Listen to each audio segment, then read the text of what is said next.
crisis surrounding Andrew Mountbatten-Windsor appears to be entering a new and deeply personal phase. The disgraced royal has reportedly begun therapy amid fears he was going stir-crazy while living under what insiders describe as an unofficial form of house arrest imposed by his brother, King Charles III.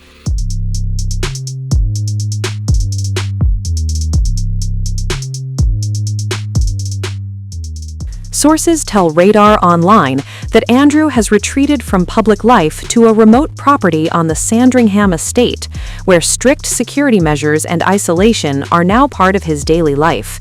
The move comes as investigations continue into his links with convicted sex offender Jeffrey Epstein, a scandal that has already cost Andrew his royal titles, public duties, and international reputation. And according to insiders, the psychological toll of that fall from grace is now becoming impossible to ignore. 66-year-old Andrew has reportedly relocated to Marsh Farm, a secluded farmhouse deep inside the Sandringham grounds in Norfolk. The property has been undergoing extensive renovation and security upgrades in preparation for his arrival. Once a quiet and largely unused building on the royal estate, Marsh Farm has now been transformed into a heavily secured residence designed to keep its occupant and the controversy surrounding him far away from the public eye.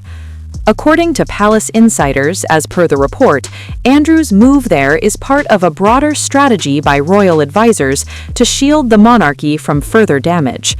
The goal is simple: reduce exposure, control access, and prevent the location from becoming a gathering place for journalists or photographers. Andrew's retreat followed a dramatic development last month. On February 19th, which also happened to be the former Duke of York's 66th birthday, police arrested him on suspicion of misconduct in public office.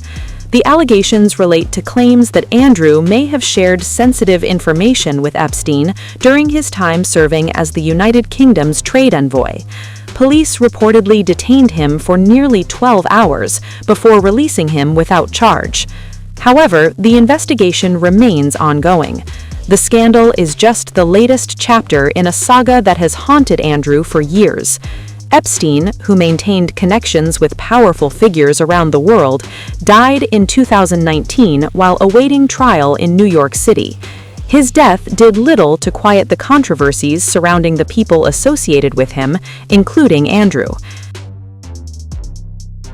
According to a palace source familiar with the situation, Andrew's isolation has reportedly taken a significant psychological toll.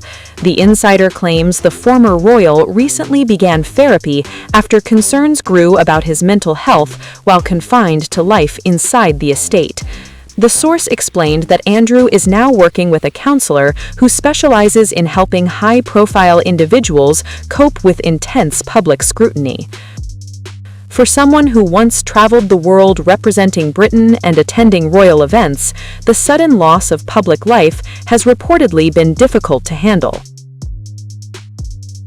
Andrew's transformation from a globally recognized royal figure to someone effectively living in seclusion has been dramatic, and insiders say the emotional strain of that transition is now becoming apparent.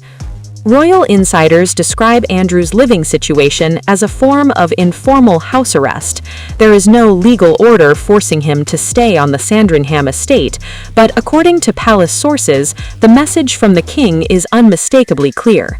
If Andrew wishes to continue receiving financial support from his brother and maintain a comfortable lifestyle, he must remain out of public view. That understanding effectively confines him to the estate. One insider summarized the arrangement bluntly. From the palace's perspective, the priority is protecting the monarchy itself. That means ensuring Andrew's legal problems do not overshadow the institution's public role. Evidence of that strategy can be recordedly seen in the security measures surrounding Marsh Farm. Recent photographs taken near the property show an extensive network of new defenses. As per reports, a 6-foot security fence has been installed behind an existing wooden barrier. Additional fencing now lines the side of the farmhouse.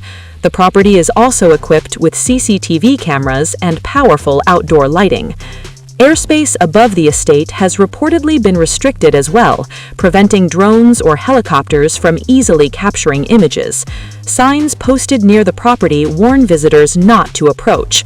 They also specifically state that journalists and photographers are prohibited from entering the grounds of the Sandringham Estate. The goal is clear: keep Andrew's movements largely invisible.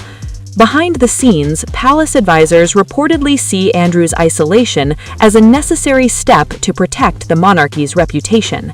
The royal family has already taken unprecedented action against him. In October, King Charles III stripped Andrew of his remaining royal titles and privileges. International honors have also begun disappearing.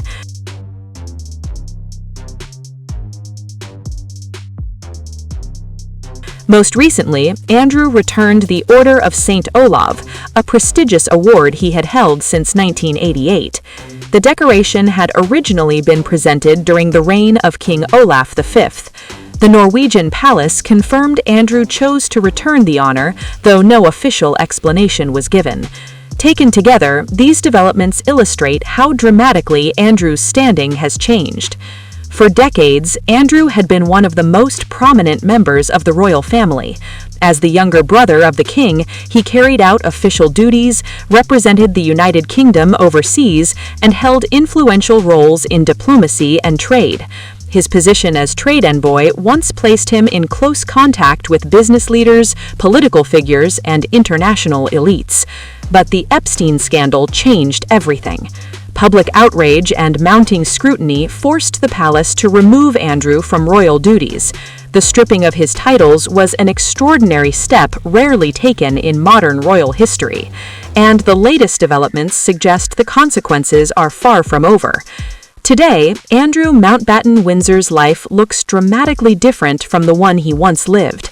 Instead of royal tours and global events, his world has narrowed to a secluded farmhouse surrounded by fences and security cameras.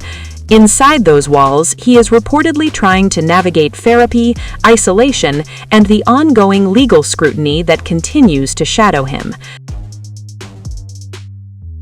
For the monarchy, the strategy appears clear: create as much distance as possible between Andrew's troubles and the institution itself.